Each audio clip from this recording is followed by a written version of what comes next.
Salam sehat, kembali lagi dengan Seralpen. Kita melanjutkan materi sejarah di kelompok peminatan kelas 12. Di pertemuan pertama, saya sudah menjelaskan mengenai respon internasional terhadap kemerdekaan Indonesia. Namun yang saya bahas di pertemuan pertama itu masih mengenai arti penting proklamasi dan juga pentingnya pengakuan kemerdekaan atau syarat terbentuknya sebuah negara itu ya. Nah, kali ini kita fokus membahas respon negara-negara di dunia terhadap kemerdekaan Indonesia. Nah, jadi yang akan kita bahas kali ini adalah negara-negara yang mendukung proklamasi kemerdekaan Indonesia ya. Nah, kemudian dukungan PBB terhadap kemerdekaan Indonesia dan juga bagaimana sikap Belanda atas dukungan negara-negara di dunia nanti, yang ini itu akan saya bahas di pertemuan ketiga. Jadi kali ini kita fokus di sini negara-negara mana saja yang berperan untuk mengakui kedaulatan Republik Indonesia. Baik, kita bahas negara yang pertama yaitu Mesir ya.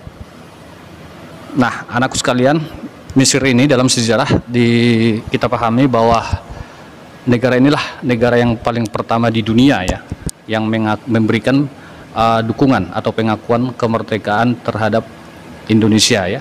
Nah, kita bahas yang pertama, tentu ini dibuktikan dengan adanya pengakuan kedaulatan secara de jure ya, tepatnya tanggal 10 Juni 1947. Nah, ini nanti setelah secara resmi perjanjian persahabatan antara Indonesia dengan Mesir, kemudian Indonesia langsung membentuk kedutaan di luar negeri pertama sekali pada saat itu, yaitu negara Mesir ya. Nah, kemudian muncul pertanyaan, apa sih sebab atau latar belakang nanti sehingga Mesir ini memberikan dukungan yang cukup besar terhadap kemerdekaan Indonesia? Tentu anak sekalian itu dilihat dari persamaan agama, kemudian selain itu banyaknya masyarakat Indonesia yang menuntut ilmu di Mesir pada saat itu, dan juga banyak yang bekerja ya. Selain itu juga banyak masyarakat Indonesia yang melakukan haji di Arab. Nah, selanjutnya peran Mesir. Nah, jadi peran Mesir dalam kemerdekaan Indonesia itu yang pertama dapat anak kami perhatikan bahwa organisasi Al-Ikhwan Al-Muslimun yang dipimpin oleh Sheikh Hasan Al-Banna. Kemudian yang kedua, ada aksi pemuda Mesir ternyata ya, yang melakukan demonstrasi di depan kedutaan besar Belanda di Kairo pada saat itu. Kemudian mengirimkan delegasi Mesir ya, atau perwakilan lah, namanya Abdul Mun'im ke Yogyakarta ya, dan itu diterima dengan baik pada saat itu.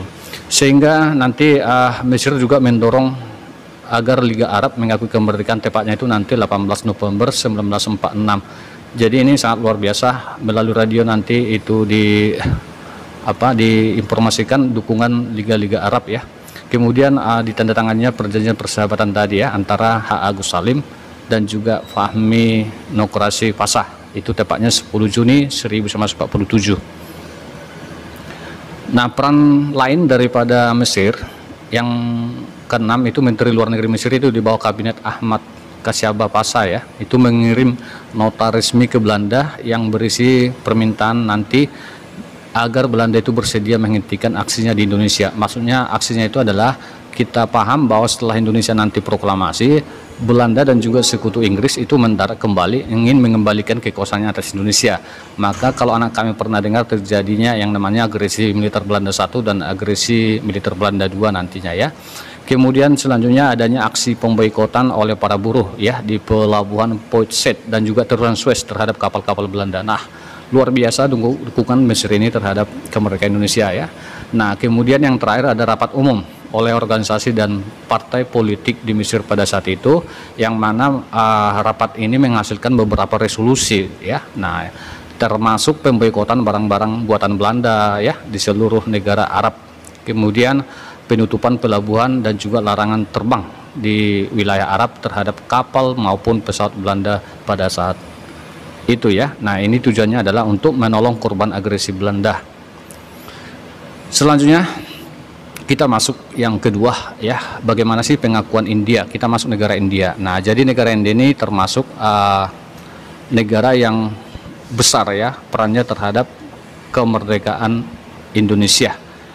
Nah, Salah satunya yang paling diingat dalam sejarah bahwa India ini salah satu negara yang mengajukan resolusi ke Dewan PBB atas permasalahan Indonesia dengan Belanda dengan serangannya yang disebut dengan agresi militer Belanda I ya. Nah, tahun 1948. Apa sih sebab atau latar belakang pengakuan India ini terhadap kemerdekaan Indonesia? Tentu yang pertama adanya persamaan kebudayaan atau Hindu-Buddha. Artinya jauh sebelum masuknya bangsa Eropa ke Nusantara kita, tentu hubungan dagang antara Nusantara dengan India itu sudah terjalin sejak lama ya. Nah, kalau anak kami masih ingat kerajaan-kerajaan Hindu-Buddha begitu. Kemudian yang kedua persamaan nasib. Persamaan nasib artinya kita sama-sama dijajah oleh bangsa Barat pada saat itu ya. Kita jajah Belanda, India itu sangat lama dijajah oleh bangsa Inggris. Kemudian hubungan yang dekat antara pemimpin negara yaitu tokoh kita Muhammad Hatta dengan Nehru pada saat itu sangat dekat ya, menjalin hubungan komunikasi yang baik. Itu latar belakangnya. Lalu prosesnya ya, proses pengakuan kedaulatan Indonesia oleh India yang pertama tentu semangat dari para pelajar Indonesia, artinya bahwa pelajar Indonesia juga banyak bahkan membentuk yang namanya Persatuan Putra Indonesia di India ya. Nah, tujuan mereka ini adalah untuk membela proklamasi yang sudah diproklamirkan di Jakarta pada saat itu. Kemudian tugas dari PPI ini ya meyakinkan pemimpin India. Nah, dan itu ternyata berhasil. Kemudian yang kedua membentuk balai penerangan ya yang disebut dengan nama Indonesia Information Service 9 Juni 1946. Nah, tugasnya tentu yang pertama itu menyiarkan, membuat buletin, serta brosur-brosur dalam bahasa Inggris ya. Nah, sehingga nanti masyarakat, bukan hanya masyarakat di India, tapi masyarakat dunia juga bisa memahami, membaca informasi-informasi yang mereka butuhkan ya. Kemudian peran selanjutnya ini dia peran India ya. Peran India dalam bentuk kemerdekaan Indonesia itu sangat konkret, terutama India mengirimkan obat-obatan dan juga pakaian ke Indonesia. Namun ini sebenarnya sebagai tindakan balas jasa ya atas bantuan. Artinya sebelum pengiriman obat-obatan ini ternyata Indonesia sudah melakukan politik beras gitu. Artinya sebelumnya Indonesia pernah mengirimkan 500.000 ton beras ke India ya. Nah, ini sebagai politik lah untuk menjalin hubungan kerjasama. Ya, kemudian 31 Juli 47 India dan Australia itu mengajukan Indonesia atas permasalahan Indonesia dengan Belanda di Dewan yang saya ceritakan di awal tadi, bahwa setelah terjadinya agresi militer Belanda I, serangan Belanda itu nantinya, maka Australia dan juga India ini mendukung Indonesia dengan mengajukan resolusi kepada Dewan Keamanan PBB ya. Nanti sehingga muncullah yang disebut dengan KTN ya, Komisi Tiga Negara ya, pada saat perjanjian Renville begitu. Selanjutnya diadakannya konferensi Asia New Delhi. Nah, ini dia dapat kalian baca. Konferensi ini dihadiri oleh negara-negara di Asia, contohnya ya Pakistan, Afghanistan, Lebanon dan lainnya.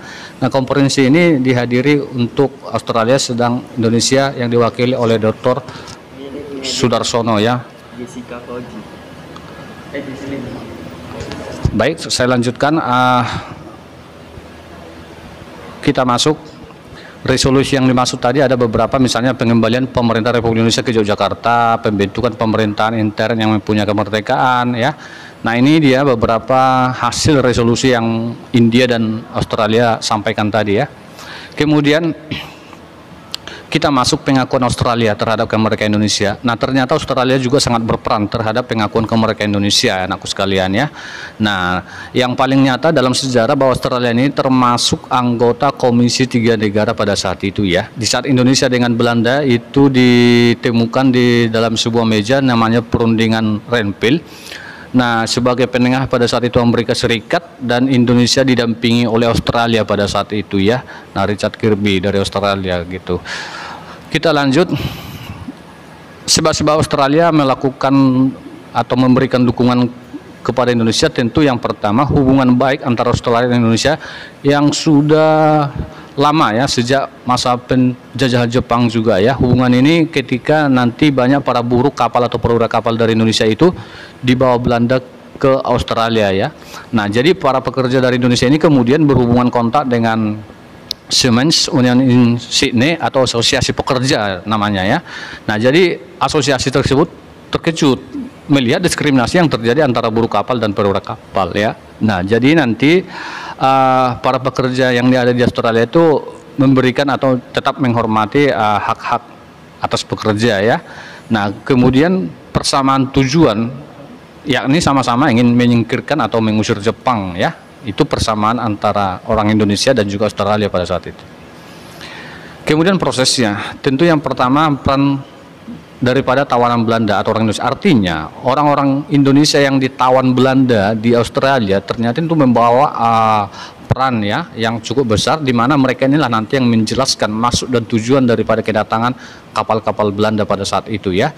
Nah, sehingga nantinya para buruh Australia juga memberikan dukungan atas kemerdekaan Indonesia.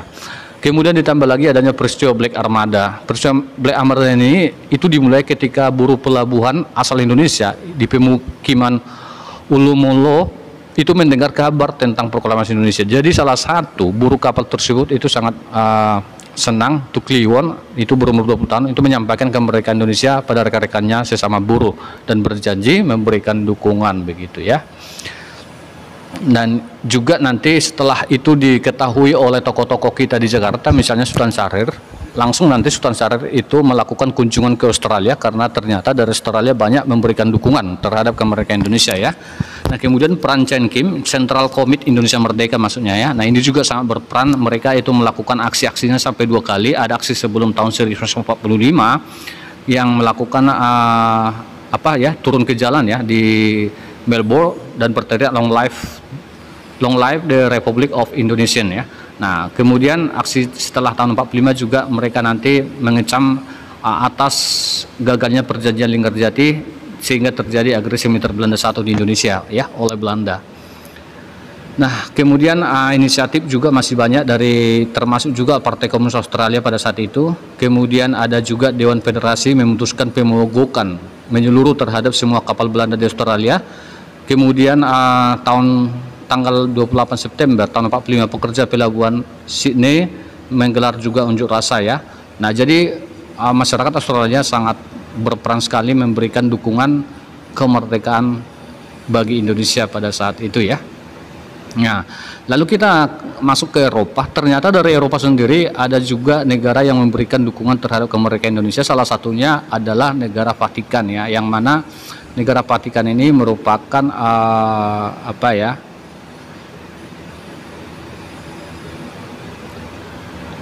tahta suci ya. Vatikan ini turut memegang peran yang sangat penting dalam mendukung kemerdekaan Indonesia ya, yang mana nanti Vatikan ini sebenarnya adalah pemimpin umat Katolik sedunia ya nak ya. Nah, jadi ini dia prosesnya. Sebulan setelah nanti Mesir mengakui Indonesia merdeka, tepatnya itu 6 Juli 1947, Tata Suci itu menunjuk delegasi apostolik ya, George Marie Joseph sebagai penghubung Vatikan dengan Republik Indonesia. Walaupun nantinya sebenarnya tahun 1950 baru nanti dibuka secara resmi hubungan antara Vatikan dengan Republik Indonesia.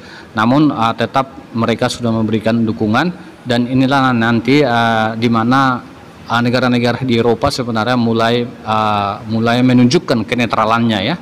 Nah, inilah bentuk-bentuk dukungan negara-negara lain terhadap kemerdekaan Indonesia sangat luar biasa ya. Lalu muncul pertanyaan, bagaimana sih peran daripada PBB itu sendiri terhadap kemerdekaan Indonesia? Lalu bagaimana sikap Belanda terhadap kemerdekaan Indonesia? Nah, nantikan penjelasan saya di pertemuan ketiga ya. Kita akan membahas ini. Salam, semoga dapat kalian pahami apa yang saya sampaikan. Salam jas merah.